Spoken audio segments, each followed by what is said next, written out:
The world isn't what it used to be. In the face of a global pandemic, many of us find ourselves in this fog of confusion, fears, and anxieties. So many uncertainties. The comforts and conveniences that we once knew are gone. We find that we worry about our health and the health of our loved ones. And this sense of power and control that we once had over our own lives, it's gone. It's a very scary time. And so, friends, it's crucial. It is crucial for us in these times to remember what is true, or rather, who is true. In these stormy waters, our life raft will be remembering who God is.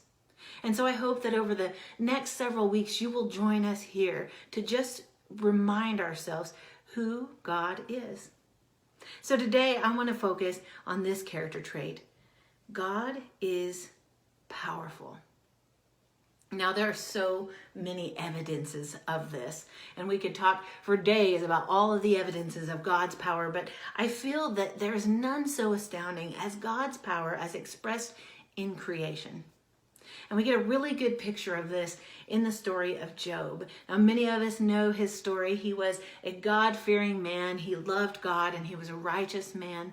And he really had it all. He had a lovely wife and family. He had cattle. He had wealth. He had health. He had it all. He had a great relationship with God. Job was doing well. And then, in an instant, it all went away. He lost just about everything. And his response has always been a marvel to me. It's amazing to me, his faith. He fell down on the ground and he said, "The Lord gives and the Lord takes away. Blessed be the name of the Lord."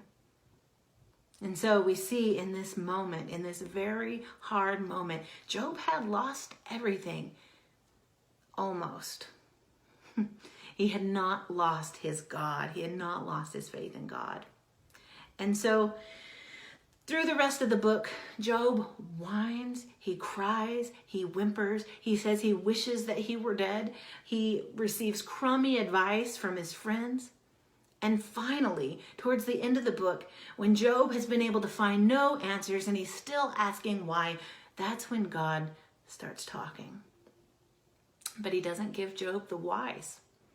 He doesn't answer the question why. Instead, God points to his magnificent power in creation. I want to just read to you a few of the lines that God says to Job. Now, God is being a little cheeky, a little sarcastic here as he talks to Job. I kind of love the sentiment in which he says it. But God says to Job, "Where were you when I laid the foundation of the earth? Tell me if you have understanding. Who set its measurements, since you know? On what were its bases sunk? Or who laid the cornerstone? Have you ever in your life commanded the morning and caused the dawn to know its place? Have you ever entered the springs of the sea or walked in the recesses of the deep? Have the gates of death been revealed to you? Or have you seen the gates of deep darkness? Have you entered the storehouses of snow, or have you seen the storehouses of hail, which I have reserved for the time of distress, for the day of war and battle? Have you understood the expanse of the earth?" So God continues on, and he narrates through the evidences of his power in creation until Job, he finally just falls down and says, "I know that you can do all things and that no purpose of yours can be stopped." And then Job utters my favorite lines in the entire book. Job, who was a righteous man who knew God, he says, "My ear had heard of you, but now my eye has seen you." You see, we know that Job was a righteous man and he had a relationship with God to begin with. He knew God.